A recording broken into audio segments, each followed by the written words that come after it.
So I'm James Lingwood, co-director of Artangel, and we're based in London, in Great Britain. Michael Morris, who's the co-director of Artangel, and I were both working at the ICA in the 1980s, which was an amazingly formative experience for both of us. Lots of really interesting projects, performances, exhibitions, and alongside what we were involved in within the white walls of the gallery or the black box of the theatre, Michael and I were both very interested in exploring other possibilities. And remember that at this time, this was very much in the air in Europe. So in 1987, there was Chambre d'Amis and a very important iteration of the Münster sculpture project, both in 1987. And I was involved in another site-specific sculpture project in Britain the same year called TSWA. And, you know, much as we loved the institution, we became rather frustrated by what you couldn't do within the place. And had both independently decided to move on from the ICA anyway, and then the opportunity came to us to come together and work for Artangel, you know, really without any boundaries at that point as to what this agency could be. So we went in there just with the feeling that there were ideas, artists had ideas which needed a particular kind of place and a particular kind of collaboration to make the idea real, for it to materialize in the world. And so Artangel placed itself as the agency to offer this collaboration and to make these works happen in a particular kind of place. The model of Artangel has evolved, and of course the organization has got a little bit bigger, and actually the demands of the projects themselves have evolved and changed as well. But at the heart of it, I think there's at the heart of the model is our operating costs are supported by the Arts Council of England. So that means that you know, we can have a team, we can have an office, and then some money to kickstart the process of producing a project. But then we need to bring in other partners. And so early on, we created this group called the Company of Angels. It's a group of private patrons. Actually, we brought them together in 1993 around Rachel Whiteread's house. And we got a group of patrons to give us some money to continue to give the project a longer life. We get money from other international partners, and co-production of certain projects is always important to us as well. So particularly there are some projects which can only happen in one place at one time, so we can't co-produce them. But there are other projects which can materialize in different ways in different countries. And in that case, we look for co-producers. Often if it's a moving image project, for example, that will be possible. Or for example, we just did a big performative installation project with Taryn Simon called An Occupation of Loss. Was made in London in spring of 2018. But it's a collaboration with the Park Avenue Armoury, where they presented a project a year earlier. Our projects are extremely diverse in terms of, you know, what scale, what kind of media, what kind of place, and the artists with whom we work are diverse in terms of their ways of working, their psychologies, their needs, their desires, their interests. So what we have to do, there's no particular model. There's no one way of doing it. In fact, really, if there are 100 projects, there are 100 different ways of doing it. And I think, you know, a good producing organization changes shape all the time in relation to the needs of a particular project. So rather than us asking the artist to conform to a particular way of working, we need to adapt, be constantly adaptive to what their way of working needs. We've worked outside of the UK for many years now, and it's something we're interested in doing. At the same time, these are very demanding projects, and there's only so much time and energy, and it's more complicated to arrive in a different part of the world, to get to know the place, get to understand its working culture, build the relationships. So we would like to do that, but it will only be once every few years. I wanted to do a project in Brazil with Sildo, Meireles actually. That was a dream of mine.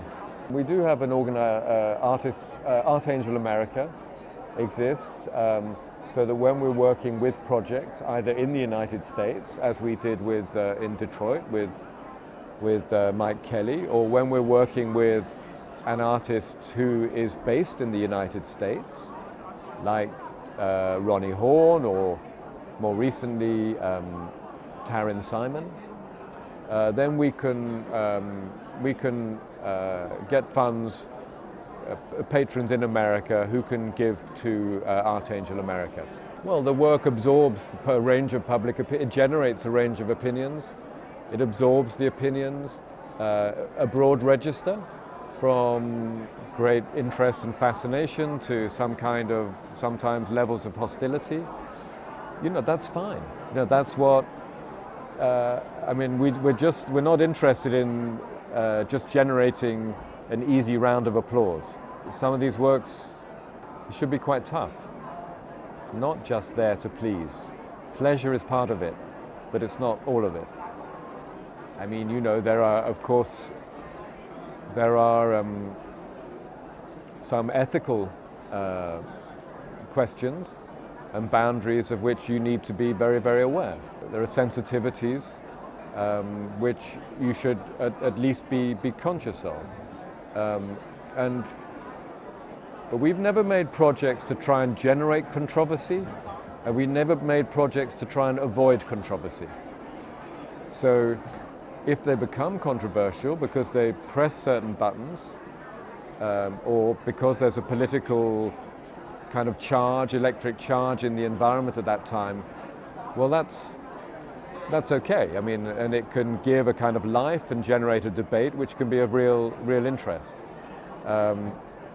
But we don't operate in a I mean, we operate in a political environment where there are all sorts of important issues, but censorship in a direct way is not an ongoing concern of ours. What's more important is to avoid self-censorship because of fear of public reaction or repercussion. The huge ambition of a new generation of private collectors, museum makers, philanthropists, for sure changes the context, and they can often bring financial resources on a scale that is more difficult for organizations like us to think. So we just have to recognize that there's an ecology. There's an ecology for the production of art now, and we just have to try and find our right place within it. But as the ecology changes, then we need to evolve alongside that. In the next few years, I mean, we have done a small number of longer-term projects in different parts of the world. So, for example, with Ronnie Horn, the Library of Water in Iceland, or Mike Kelly's Mobile Homestead in Detroit, or Cristina Iglesias' Tres Aguas in Toledo in Spain. And I think one thing that we would like to explore more is the idea of longer-term projects. And they may indeed involve one artist or a number of artists. So to move to a different kind of, a different sort of event status for the work. So it's not like it all has to happen, attract a lot of people straight away, but maybe longer, slower project. It's important for us to be as independent as possible. Our partners, our collaborators, and our supporters all respect that. I mean, everyone is behind the idea of us giving the best possible resources of time and energy and money to artists to realize the best possible project. So we're not having to second guess what this very wide range of different supporters. I mean, we have over 250 people involved in supporting ArtAngel in different ways. And what's important is they support the idea of ArtAngel. And then they will love some of the work, they might not love some of the work, but they like the idea. In the UK, the trustees' responsibility is for the governance of the organisation. They need to make sure we conduct ourselves properly, that we are financially solvent, and we agree the broad direction of travel with the trustees. So what are our ambitions over a 5-year period? Roughly how many projects will we try and do? But the actual specifics of which artists we decide to work with, even what kind of project or where in the world, that's entirely down to us as directors. I've seen amazing exhibitions or projects of different kinds that are eye-opening. I mean, they're not necessarily by younger artists. I'm thinking about the work that Pierre Huyghe has been making for the last few years, really. These kind of complex ecosystems, which are different every time you look at them and change over time. I find that a very fascinating model. And that brings in a whole range of different materials, from quite archaic to very, very contemporary sort of materials to do with different kinds of agencies, different kinds of information. So I think there's something in that kind of way of making complex, evolving works, which I find very interesting. Obviously, the work that exists in the networked world, that you can experience online, or maybe experience partly online and partly in physical space, is another area which has real potential. I've always been very clear about the need and value for museums and galleries. I like museums and galleries. I like being in there. They're the perfect place for quite a lot of the best art of our time. But there are other places which some of the other best art of our time needs. And that's why an organization like ArtAngel has a place in the ecology. And if for younger producers who want to set up their project, I think it's important to begin with it really being grounded in a particular place, so they can build a sort of community of interest, and then to sort of grow out of that, and to base your project on, what artists need and want to do. There are lots of ways in which we get to know about artists' ideas. I mean, nobody has ever said, you can't write to ArtAngel. We have an open door. We don't actively go out often to solicit that unless we're doing an open submission, which we have done for artists occasionally over the years.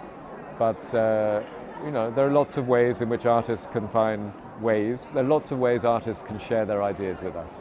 We look at ideas that are sent through to us. The chances of those actually then being followed up and us actively exploring them are very slim, because we've already identified the projects that we want to prioritize. But we're open. In a way, ArtAngel is always defined by the work that we do. I mean, it's a collection of one-off projects, most of which only last for a particular period of time and in a particular place. So, we would hope that in the future there will be different kinds of projects. I don't know whether that means a different model in itself or just the next stage of our model, because I think if we're alert to what artists are interested in doing now, by our very nature we will change as their ideas.